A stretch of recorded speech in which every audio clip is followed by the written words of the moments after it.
Hello friends, today we are going to discuss section 67 to 70 Indian Penal Code। भारतीय दंड संहिता की धारा 67 से 70 तक आज हम डिस्कस करेंगे दोस्तों। तो देखते हैं section 67, imprisonment for non payment of fine when offence punishable with fine only. ऐसा इम्प्रिजनमेंट जो ऐसा ऑफेंस जिसमें केवल फाइन का कारावास फाइन दिया गया हो, ओनली कोई व्यक्ति फाइन से पनिशेबल हो। तो अगर फाइन नहीं दे रहा है, फाइन देने में डिफॉल्ट कर रहा है, हमने पिछले सेक्शन में भी देखा था दोस्तों 65 में कि अगर कोई फाइन देने में डिफॉल्ट कर रहा है तो उसे कितना पनिशमेंट दिया जाएगा, वो हमने 65 में देखा था। परंतु 65 में इम्प्रिजनमेंट एंड फाइन की बात की जा रही थी, दोनों साथ साथ दिए जा रहे थे। और 65 में डिफॉल्ट ऑफ फाइन हो रहा था, इसके बाद 1/4 पनिशमेंट दिया जा रहा था। किसका? जो मेन पनिशमेंट दिया गया था उस केस में। लेकिन 67 थोड़ी अलग बात कर रहा है। यहाँ पे जो ऑफेंस है वो ओनली फाइन से पनिशेबल है, ओनली फाइन से पनिशेबल ऑफेंस है। तो ये कह रहे हैं कि उस ऑफेंस को कैसे माना जाएगा। तो उस ऑफेंस में जो उस जुर्माने में अगर ऑफेंडर डिफॉल्ट कर रहा है, जुर्माना जो कोर्ट द्वारा उस पर इम्पोज किया गया है उसको नॉन पेमेंट करके डिफॉल्ट कर रहा है, तो उसको जो कारावास दिया जाएगा ओनली सिंपल कारावास होगा, ऐसा 67 कह रहा है। लेकिन जिसके लिए जुर्माना देने में व्यतिक्रम होने की दशा में न्यायालय अपराधी को कारावासित करने का निर्देश देता है। इसने डिफॉल्ट ऑफ फाइन कर दिया तो कारावास सिंपल होगा, ये बता दिया कि किस मैनर का कारावास होगा, तो सिंपल होगा। परंतु एक स्केल बता दिया गया है कि कितना फाइन होगा, तो कितना उसके डिफॉल्ट होने पे कितना पनिशमेंट दिया जाएगा। ये कोर्ट डिसाइड कर रहा है कि अगर 50 रुपीज फाइन किसी के ऊपर इम्पोज की गई है, 50 रुपीज तक मीन्स कि उससे कम भी हो सकती है। अनधिक 50 रुपीज से अनधिक जो फाइन है, मतलब अधिक नहीं, 50 रुपीज तक फाइन अगर किसी ऑफेंडर के ऊपर इम्पोज की गई है और उसका वो डिफॉल्ट कर रहा है देने में, तो उसको कितनी सजा दी जाएगी, कितना इम्प्रिजनमेंट दिया जाएगा, तो वो है दोस्तों 2 मंथ। इसी प्रकार से अगर 100 रुपीज 50 से ऊपर और 100 तक फाइन इम्पोज की गई है किसी ऑफेंडर के ऊपर, अगर वो देने में डिफॉल्ट कर रहा है तो डिफॉल्ट ऑफ फाइन के लिए उसे 4 माह का कारावास दिया जाएगा, 4 माह का कारावास। अगर कोई अदर केस है 100 रुपीज से ऊपर की फाइन इम्पोज की गई है किसी ऑफेंडर के ऊपर और वो non payment of fine default कर रहा है, पेमेंट ना करके फाइन जो इम्पोज की गई है वो ना दे करके डिफॉल्ट कर रहा है, तो वो 6 माह का कारावास भुगतेगा। उसे 6 माह का कारावास भुगतना पड़ेगा। 100 रुपए से ऊपर का फाइन जितना भी इम्पोज किया जाएगा उन हर किसी के लिए अगर डिफॉल्ट कर रहा है वो, तो 6 माह का कारावास भुगतना पड़ेगा। ये एक डिफॉल्ट ऑफ फाइन में जो इम्प्रिजनमेंट दिया जाएगा, तो उस फाइन के आधार पे एक स्केल बताया गया है, स्केल बता दिया, मापमान बता दिया गया है कोर्ट के द्वारा कि कितना किसको पनिशमेंट दिया जाएगा डिफॉल्ट ऑफ फाइन पे। सेक्शन 68 देखेंगे, imprisonment to terminate on payment of fine. जुर्माना देने पर कारावास का पर्यवसान हो जाना। अगर कोई व्यक्ति जो जुर्माना नहीं दे रहा था, जुर्माना देने में डिफॉल्ट कर रहा था, जिसकी वजह से उसको पनिशमेंट दिया गया था, ऊपर जो 67 की स्केल बताई गई हो उसके आधार पे, और अब वो अगर दे देता है किस तरीके से, जुर्माना या तो चुका दिया जाता है, वो या तो स्वयं दे देता है, ऑफेंडर जो है खुद चुका देता है, या फिर विधि की प्रक्रिया द्वारा उद्ग्रहित कर लिया जाता है, रिकवर कर लिया जाता है, तो उसके जुर्माने का जो कारावास है, जुर्माना ना देने का जो कारावास भुगत रहा है, उसका पर्यवसान हो जाएगा या वो समाप्त हो जाएगा, कारावास से वो बाहर आ जाएगा।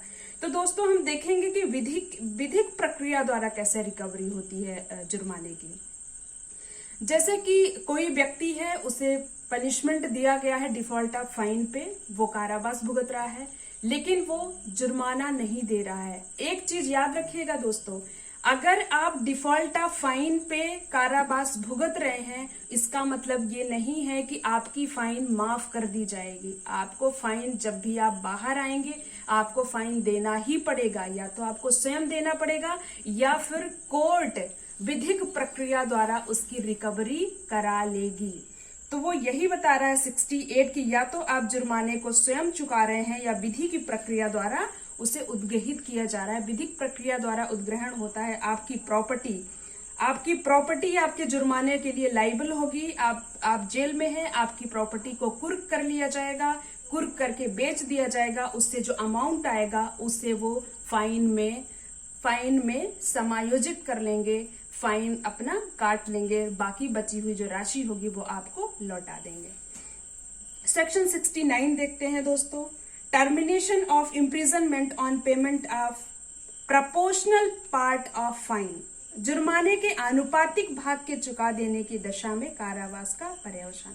अब जुर्माने का आनुपातिक भाग, एक प्रपोर्शनल पार्ट, एक छोटा पार्ट चुका देने पर क्या उसके कारावास का पर्यवसान हो सकता है? तो 69 बता रहा है कि यदि जुर्माने देने में व्यतिक्रम होने की दशा के लिए नियत की गई कारावास की अवधि का अवसान होने के पहले जुर्माने का ऐसा अनुपात चुका दिया या उद्ग्रहित कर लिया जाए कि देने में व्यतिक्रम होने पर कारावास की जो अवधि भोगी जा चुकी है वह जुर्माने के तब तक न चुकाए गए भाग के अनुपातिक से कम ना हो तो कारावास पर्यवसित हो जाएगा।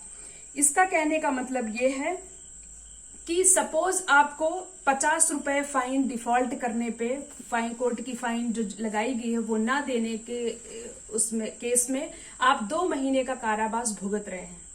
2 महीने का कारावास भुगत रहे हैं। 1 महीने आपका टाइम 1 महीने का खत्म हो चुका है।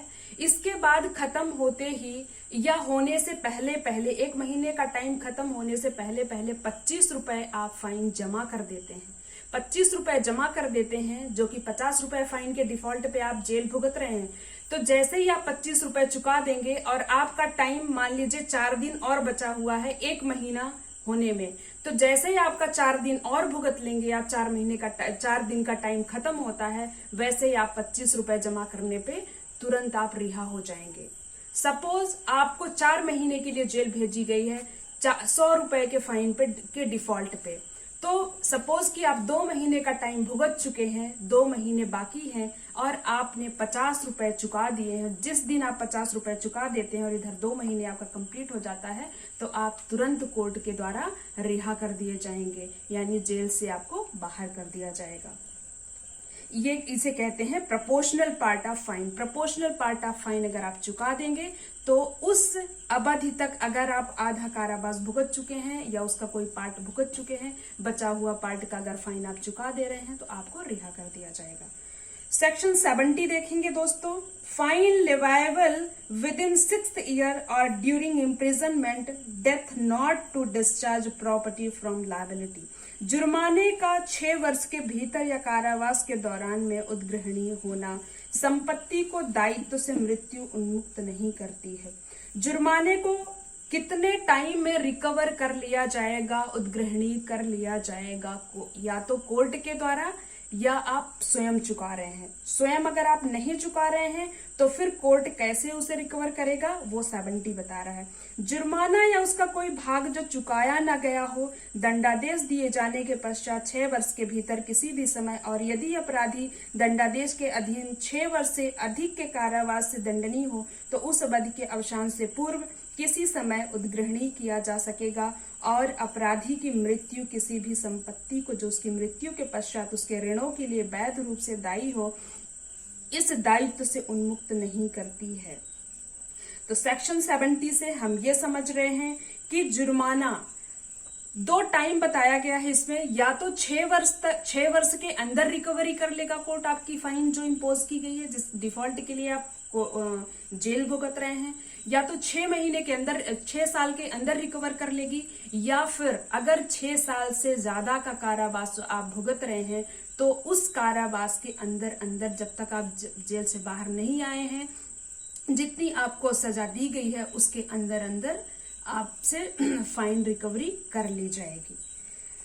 संपत्ति को दायित्व से मृत्यु उन्मुक्त नहीं करती। इसके बारे में मैंने पहले भी जिक्र किया है कि कोई व्यक्ति कोर्ट जिसके ऊपर फाइन इम्पोज किया हुआ है, सपोज वो उस व्यक्ति की डेथ हो जाती है, उसकी मृत्यु हो जाती है, तो ऐसा नहीं है कि उसकी फाइन माफ कर दी जाएगी। कोर्ट द्वारा लगाई गई कोई भी फाइन जब तक रिकवरी नहीं हो जाती तब तक कभी भी माफ नहीं की जाती है। उसकी फाइन, व्यक्ति मर गया है तो कैसे रिकवर होगी? आप सोच रहे होंगे कि अगर व्यक्ति मर गया है तो उसकी फाइन कैसे रिकवर होगी? तो दोस्तों, उसकी जो बची हुई प्रॉपर्टी है उस पे लायबिलिटी बन जाती है पूरी की पूरी। जब तक वो प्रॉपर्टी से रिकवर नहीं कर लेते हैं जुर्माने की राशि, तब तक उस पे लायबिलिटी बनी रहती है। उसकी प्रॉपर्टी को कुर्क करके, उसको सेल करके, या फिर उसे मॉर्गेज करके, लीज पे देके, इस तरीके से उसकी प्रॉपर्टी से जुर्माने की राशि वो वसूल लेते हैं। अगर कोई एलआर है, उसके पास प्रॉपर्टी गई है, और जिस हक तक प्रॉपर्टी उस एलआर के पास गई है और उसी हक तक वो लाइबल होगा। एलआर मीन्स होता है लीगल रिप्रेजेंटेटिव। उसके जो लीगल हेयर हैं, उनके पास जितनी प्रॉपर्टी गई है उतने तक ही वो लाइबल होंगे। उनकी स्वयं की प्रॉपर्टी उसमें लाइबल नहीं होगी। हाँ, लेकिन जुर्माने की राशि उनकी प्रॉपर्टी से, मतलब मीन्स जो उनको एज अ लीगल रिप्रेजेंटेटिव मिली हुई है मृतक की प्रॉपर्टी, उनसे कोर्ट वसूल लेगा। ओके दोस्तों, आज के वीडियो में इतना ही। नेक्स्ट वीडियो में नेक्स्ट सेक्शन में लेके आएंगे। अगर मेरा वीडियो आपको पसंद आए तो लाइक, शेयर एंड सब्सक्राइब करना ना भूलें। Okay, bye bye.